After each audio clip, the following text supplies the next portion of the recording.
Bonjour à tous, une deuxième petite vidéo concernant toujours la nomenclature des alcanes, mais cette fois-ci ramifiée. On va voir qu'il y a des règles à respecter pour pouvoir positionner ces ramifications.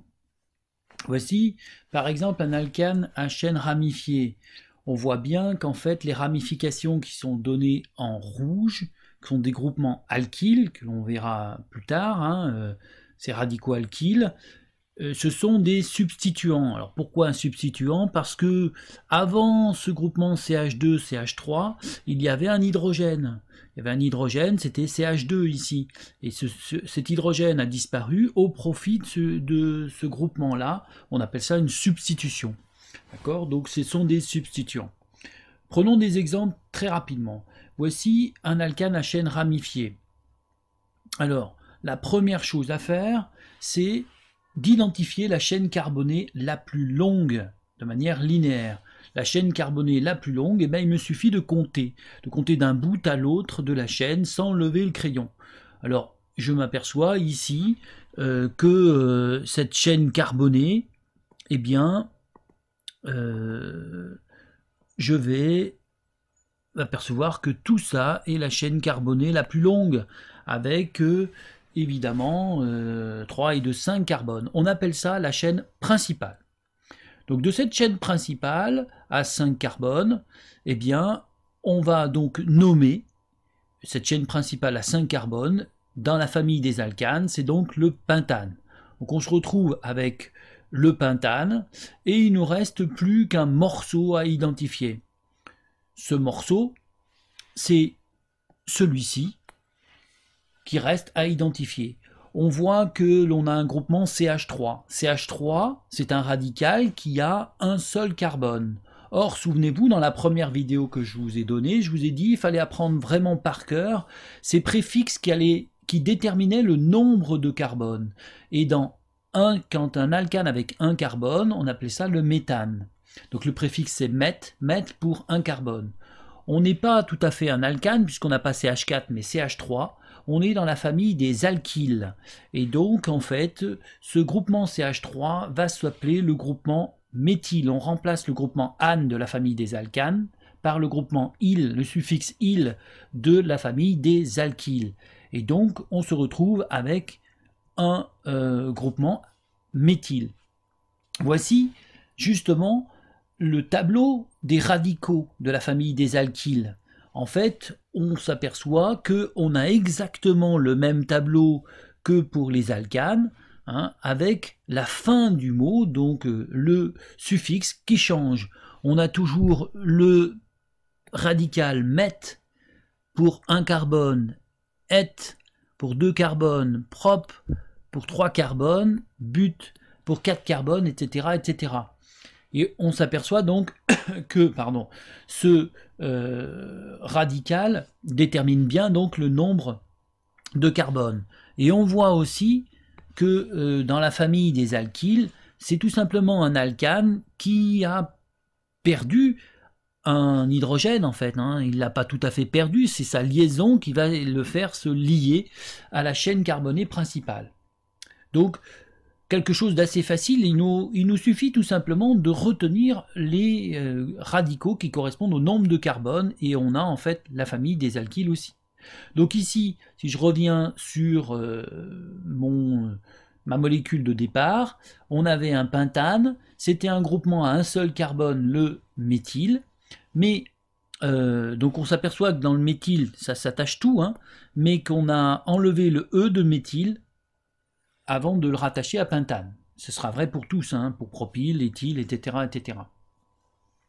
Maintenant, ce que je m'aperçois, c'est que ce groupement méthyle, il aurait très bien pu être attaché sur ce carbone-là. Et on n'aurait pas eu la même molécule. Ça aurait été un isomère, mais pas du tout le même que celui-là. Donc, il convient de déterminer la position de ce groupement méthyle. Pour cela, on va numéroter la chaîne carbonée à partir d'une extrémité. Alors comme il y a 2 extrémités, on va le numéroter dans les 2 sens. Donc de la gauche vers la droite, et de la droite vers la gauche. Et il me suffit de regarder le plus petit numéro de ces deux chaînes. Je m'aperçois que si je numérote de la gauche vers la droite, le substituant CH3 se retrouve sur le carbone numéro 4, alors que si je numérote de la droite vers la gauche, il se trouve sur le numéro 2. Donc le plus petit des deux, c'est bien sûr 2. Donc je vais numéroter cette chaîne de la droite vers la gauche, ainsi j'aurai le numéro 2, et ça me fera le 2-méthylpentane. Voilà le nom de cet alcane à chaîne ramifiée. Autre exemple, voici un autre alcane à chaîne ramifiée. On va faire pareil. Donc on commence par déterminer la chaîne carbonée principale, donc celle qui a le plus de carbone. Eh bien on s'aperçoit que c'est évidemment celle-ci. D'un bout à l'autre, on a 1, 2, 3, 4, 5 carbones. J'aurais très bien pu partir d'ici, hein. Ça aurait fait 1, 2, 3, 4, 5 carbones. Ce n'est évidemment la même chose, on va s'apercevoir que ce sera exactement le même nom.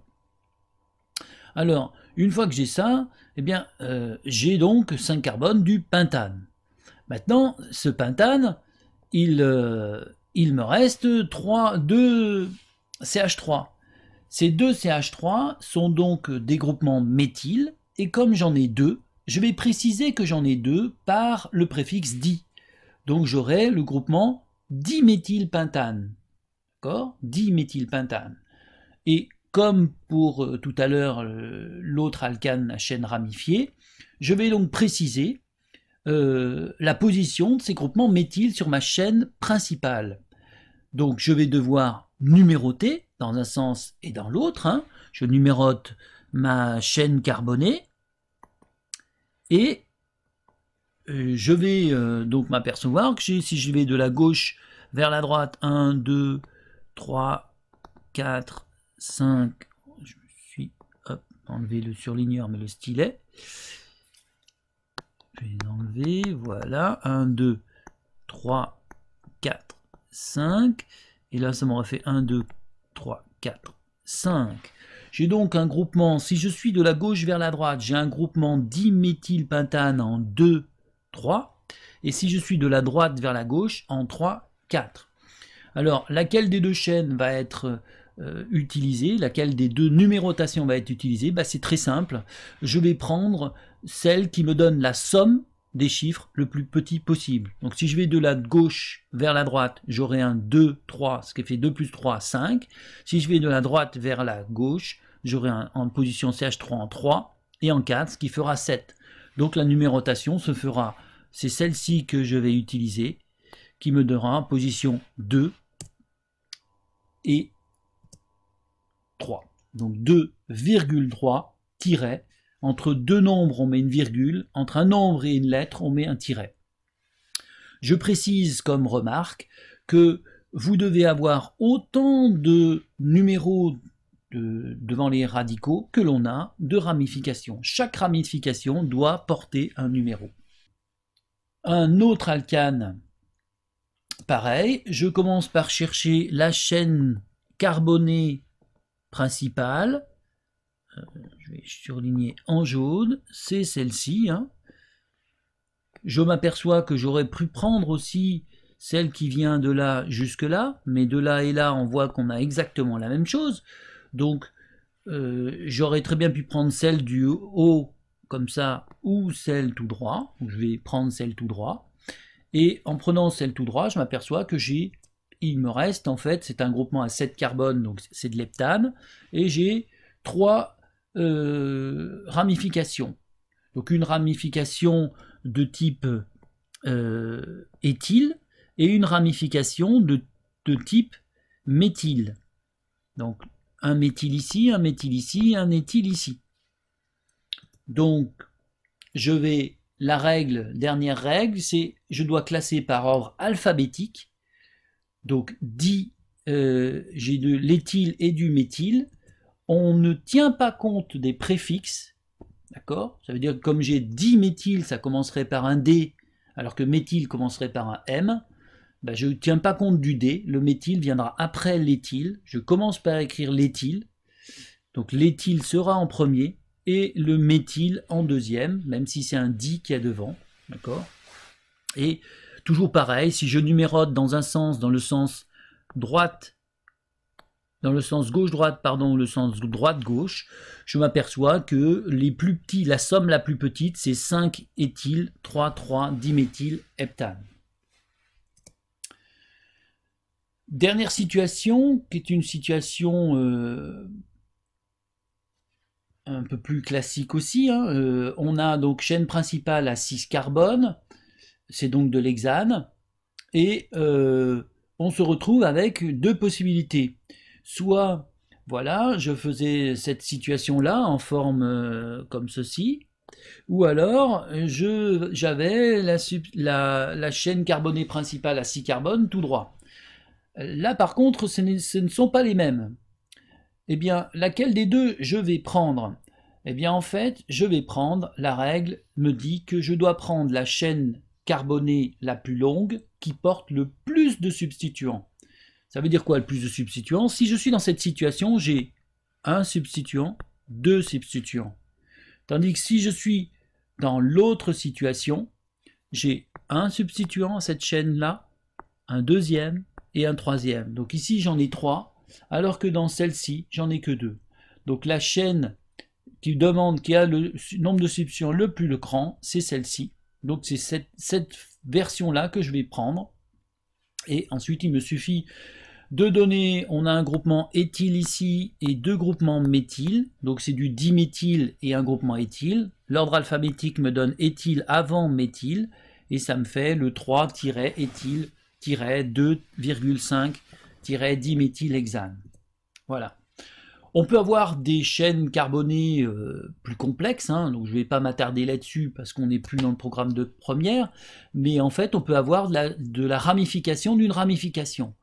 Et bien en fait pour cela on utilise toujours le même principe, d'abord la chaîne carbonée la plus grande qui me donnera le nom ici puisque j'ai 7 carbones leptane, j'ai une substitution ici que j'ai dessiné qui possède finalement 2 carbones, c'est donc un groupement éthyle. Et sur ce groupement éthyle, il y a une ramification, un groupement méthyle, que je note ici. Donc c'est un méthyl-éthyle-heptane, entre parenthèses bien sûr. Et il faut que je précise ce groupement éthyle sur quel carbone de cette ramification il est rattaché. Je commence par numéroter le carbone, obligatoirement le numéro 1 est ici, hein, il ne peut pas être de l'autre côté, il est ici, c'est le carbone qui se rattache à la chaîne principale. Et donc ça me fait un méthyle, un 1-méthyl-éthyle. Et j'ai précisé 4 parce que ce groupement-là est positionné sur le carbone numéro 4. Voilà. Bon, mais ça, vous n'aurez jamais à le faire, sauf peut-être beaucoup plus tard. Enfin, il me fallait quand même parler de ces représentations. Quand on voit qu'on a des chaînes carbonées extrêmement longues, c'est fastidieux à écrire, alors souvent on écrit cette façon-là. Donc CH3, entre parenthèses, 2 fois, liaison, CH, etc. Qu'est-ce que ça veut dire? C'est très simple. CH3, 2 fois, voilà, ça veut dire que sur ce CH, et sur ce CH qui est ici, c'est attaché 2 groupements CH3. Donc premier groupement, deuxième groupement. Voilà, ces 2 groupements, on les nomme ici, et ça nous donne CH3 2 fois CH. Voilà. Ici c'est pareil, sauf que c'est de manière horizontale. Voilà, on dit 3 groupements CH2, vous voyez que j'en ai 1, 2, 3 groupements CH2, 1, 2, 3 groupements CH2. C'est ce 3 qui est marqué ici. D'accord? Et ainsi de suite, hein. Ici j'ai le groupement CH. On me dit que j'ai C3H7, ça veut dire quoi? C3H7, ça veut dire CH2, CH2, CH3. Ici, le carbone, un carbone qui est celui-là, hein, c'est ce carbone qui est là. Et sur ce carbone, on va relier 3 groupements CH3. Donc 1, 2 et 3 groupements CH3. Voilà, en version détaillée, la molécule qui est représentée en version plus simple en haut. Voilà. Enfin, voilà, cette nomenclature est enfin finie, il vous reste maintenant à vous entraîner. Je vous souhaite bonne chance et bonne réussite. À bientôt.